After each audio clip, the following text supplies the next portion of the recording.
સતલાસના modern school ખાતે સંસ્કૃત સપ્તાહ મહોત્સવનો ભવ્ય શુભારંભ કરવામાં આવ્યો અને રેલી યોજી। આ કાર્યક્રમમાં સમારોહના મુખ્ય અતિથિ તરીકે સતલાસના તાલુકા મામલતદાર શ્રીમતી દીપિકાબેન દેસાઈ ઉપસ્થિત રહ્યા હતા। તેમને દીપ પ્રાગટ્ય કરીને સપ્તાહનો શુભારંભ કરાવ્યો હતો। આ પ્રસંગે શાળાના આચાર્ય શ્રી બાબુજી ઠાકોરે સૌ મહેમાનોનું શાબ્દિક સ્વાગત કર્યું હતું। તેમની સાથે મંચ પર તાલુકા ભારતીય જનતા પાર્ટીના પ્રમુખ શ્રી વિરેન્દ્રસિંહ ચૌહાણ, જાણીતા સામાજિક કાર્યકર શ્રી જયંતિભાઈ પટેલ અને R M Prajapati arts college Sanskrit વિભાગના પ્રોફેસર ખાસ ઉપસ્થિત રહ્યા હતા। આ કાર્યક્રમની સૌથી મોટી વિશેષતા એ રહી કે સમગ્ર સતલાસના તાલુકાનો શિક્ષકો પરિવાર એક મંચ પર જોવા મળ્યો હતો। કે.એમ. કોઠારી હાઈસ્કૂલ સતલાસના એનએસએસના ઉત્સાહી વિદ્યાર્થીઓ પોતાના ગણવેશમાં હાજર રહીને કાર્યક્રમમાં અનેરો ઉત્સાહ ઉમેર્યો હતો। આ ઉપરાંત તાલુકાની વિવિધ માધ્યમિક શાળાઓના આચાર્યશ્રીઓ પણ આ જ્ઞાનયજ્ઞમાં સહભાગી થયા હતા, જેમાં હડોલ હાઈસ્કૂલ, ભાલુસના હાઈસ્કૂલ, કોઠાસના high school, Ranpur high school, Talegadh high school, સુદાસના હાઈસ્કૂલ અને શાહપુરા હાઈસ્કૂલના આચાર્યશ્રીઓ ઉપસ્થિત રહ્યા હતા। મામલતદાર દીપિકાબેન દેસાઈએ જણાવ્યું હતું કે સંસ્કૃત માત્ર કર્મકાંડની ભાષા નથી, પરંતુ તે વિજ્ઞાન, ગણિત અને આયુર્વેદની જનની છે। આજે જ્યારે દુનિયા સંસ્કૃત તરફ વળી રહી છે, ત્યારે આપણા તાલુકાની શાળાઓ આવા કાર્યક્રમો કરે।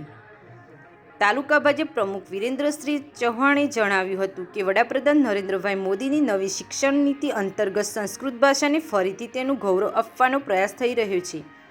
સતલાસના જેવા ગ્રામ્ય વિસ્તારમાંથી આવી શરૂઆત થાય તે સમગ્ર બનાસકાંઠા માટે પ્રેરણારૂપ છે। આ સપ્તાહ દરમિયાન શાળામાંથી કે.એમ. કોઠારી હાઈસ્કૂલના એનએસએસના વિદ્યાર્થીઓ સમગ્ર સપ્તાહ દરમિયાન સતલાસના બજારમાં સંસ્કૃતના સૂત્રો સાથે જનજાગૃતિ રેલી યોજી।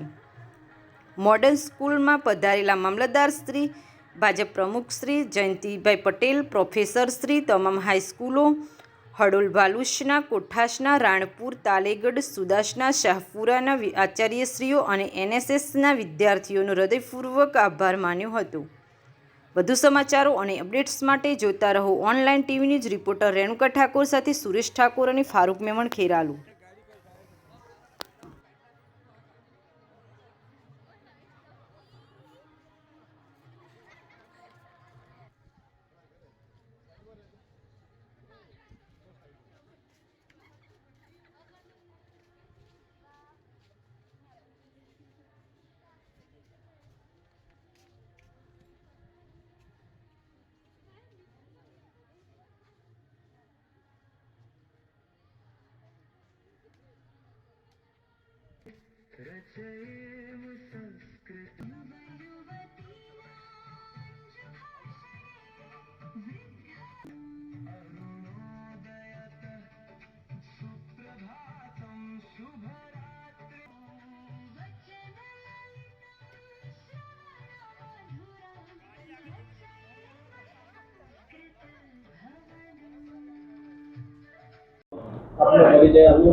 મારું નામ બાબુજી ચૌહાણ, મોડેલ સ્કૂલમાં આચાર્ય તરીકે સેવા બજાવું છું।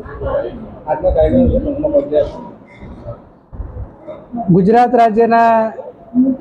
રાજ્ય સંસ્કૃત બોર્ડ દ્વારા આયોજિત અને જિલ્લા અધિકારીશ્રીઓ તંત્ર દ્વારા અને તાલુકા કક્ષાના અધિકારીગણના માર્ગદર્શનથી આજના આ કાર્યક્રમની અંદર સતલાસના તાલુકાના મામલતદાર બેન શ્રી દીપિકાબેનના માર્ગદર્શન હેઠળ સંસ્કૃત સપ્તાહનું આયોજન કરવામાં આવ્યું। આ આયોજનના પ્રથમ દિવસે મોડેલ સ્કૂલની અંદર કાર્યક્રમની સાથે સાથે ગૌરવ યાત્રાનું પણ આયોજન કરવામાં આવેલ છે। કાર્યક્રમની શરૂઆત મહેમાનોના સ્વાગતથી અને મહેમાનોની અંદર આપણે વિવિધ ક્ષેત્રથી જોડાયેલા તમામ મહેમાનોને આમંત્રિત કર્યા। સાથે સાથે તમામ સ્કૂલોમાંથી આચાર્યશ્રીઓ ઉપસ્થિત રહ્યા। દરેક શાળાઓમાંથી સંસ્કૃત શિક્ષકો પણ ઉપસ્થિત રહ્યા અને આજુબાજુથી વાલીગણના ઉપસ્થિતિમાં બાળકોની હાજરીમાં આપણે એક સાંસ્કૃતિક કાર્યક્રમનું આયોજન કરવામાં આવ્યું। એમાં ગઢવાડા આર્ટ્સ કોલેજના પ્રાધ્યાપક શ્રી કરમસિંહભાઈની હાજરી રહી અને પુનિતભાઈ ઠાકોર ઠાકર સાહેબને સંસ્કૃત વેદા તરીકે ઉપસ્થિત રહી અને સંસ્કૃત વિશે સારું એવું આપણને જ્ઞાન આપવામાં આવ્યું. સંસ્કૃત ભાષાનું મહત્ત્વ શું છે, ભારતની અંદર, ગુજરાતની અંદર સંસ્કૃત એનો કેવી રીતે વધુને વધુ પ્રચાર અને પ્રસાર થાય એ માટેનો સરકારનો જે આ અભિગમ છે, અભિગમના ભાગરૂપે આ સંસ્કૃત સપ્તાહની ઉજવણી કરવામાં આવી અને શરૂઆત તાલુકા કક્ષાએ અહીંયા મોડેલ સ્કૂલમાં કરવામાં આવી અને સૌ સાથે મળી ખંતથી આ કાર્યક્રમની શરૂઆત કરવામાં આવેલ છે.